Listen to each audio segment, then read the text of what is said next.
you're going to lose everything. You won't come out of this. You're not smart enough. You're not bright enough. You waited too late. You should have started younger. Those are the kind of voices that we all live with. Those voices are the kind of voices that stop you from buying into your own life. Sometimes the thing that's holding you back is all in your head. Some of you right now, you don't have what God wants you to have. It is no secret that many of us are weighed down right now by some chronic fears or worries, negative thoughts that can maybe cause you, they just run away with you at night and they spiral and there's this anxious or toxic thinking. We even believe the lies of our enemy Lucifer. You're not good enough. You'll never change. You'll never measure up. Flat out falsehoods that the devil designed to hold you hostage and keep you from the freedom and power that's your birthright as a son or daughter of God. The enemy's main tools are deception and lies.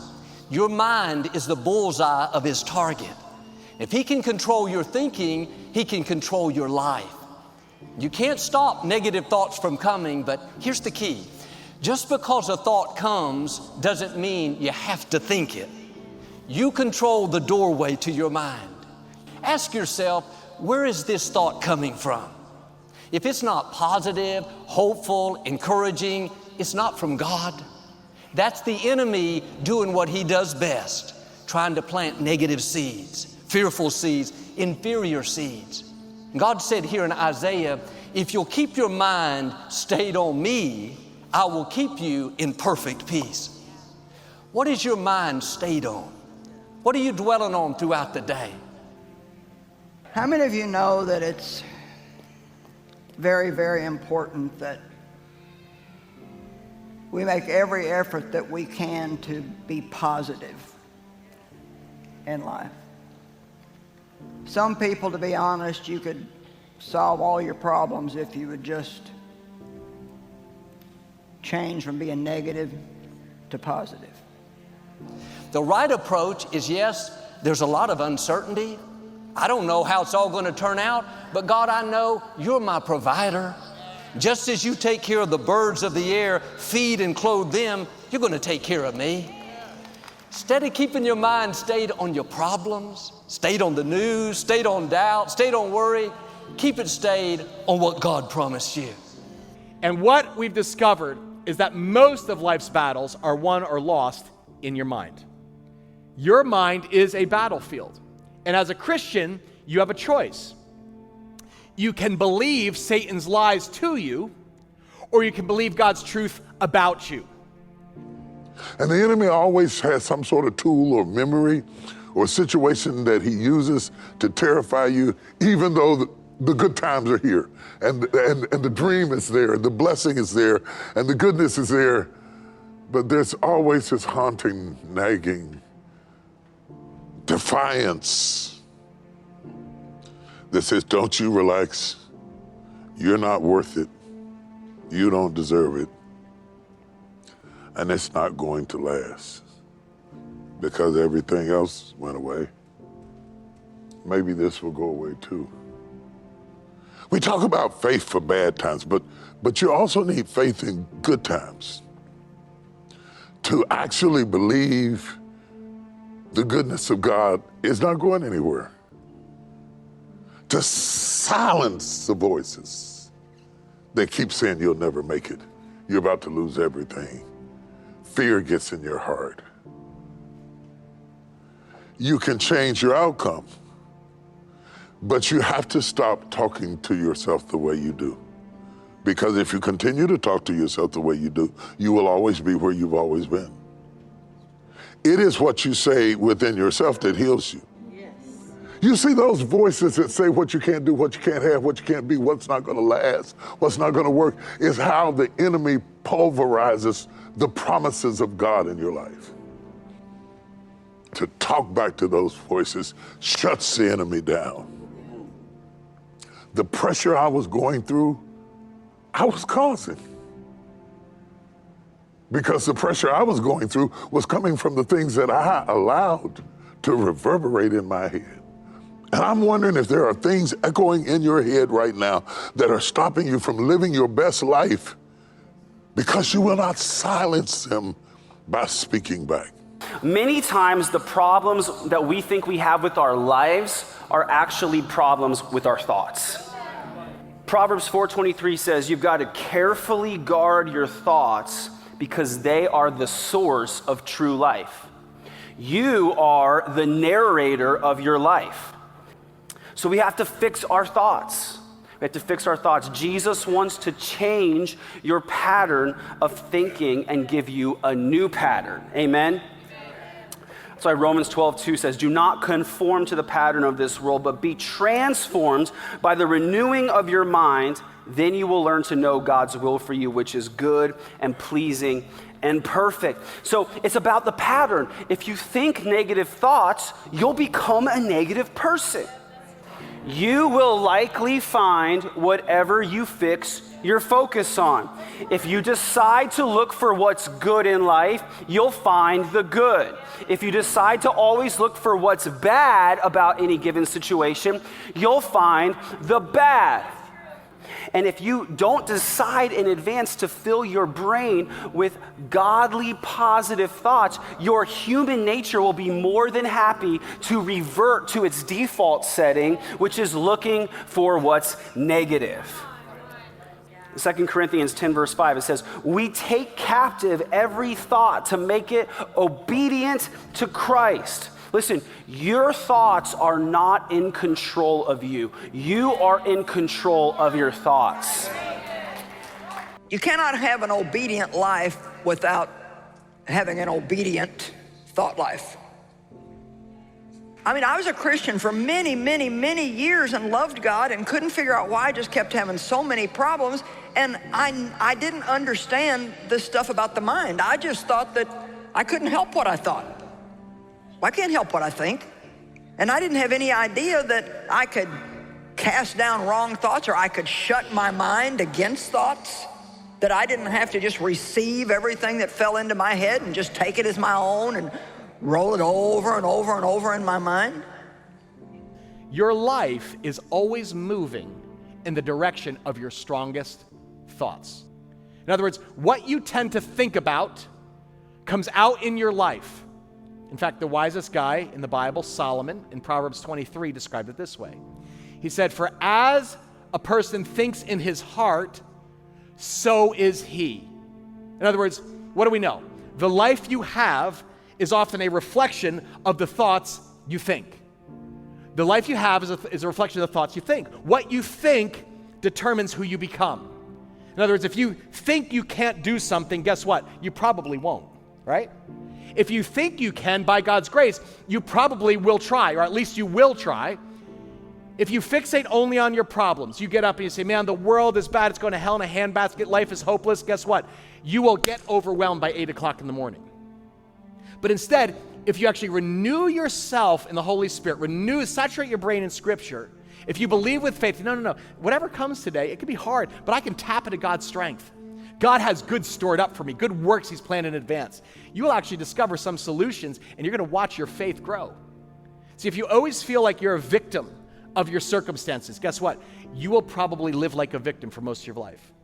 But if you actually take the truth of God and say, no, I'm not a victim. I'm actually more than a conqueror by the love and power of Christ that work within me, you can overcome anything. The truth is, the life you lead is a reflection of the thoughts you think. Thoughts shape action, action shapes behavior, behavior shapes your destiny. Get your mind going in the right direction, and your life will go in the right direction. You're going to draw in what you're constantly thinking about. If you're thinking can't do it thoughts, I'm not enough, this problem's too big, you're drawing in defeat. That's making you weaker. Your gifts are being pushed down. Your faith is being diminished. How much further will you go? How much happier will you live?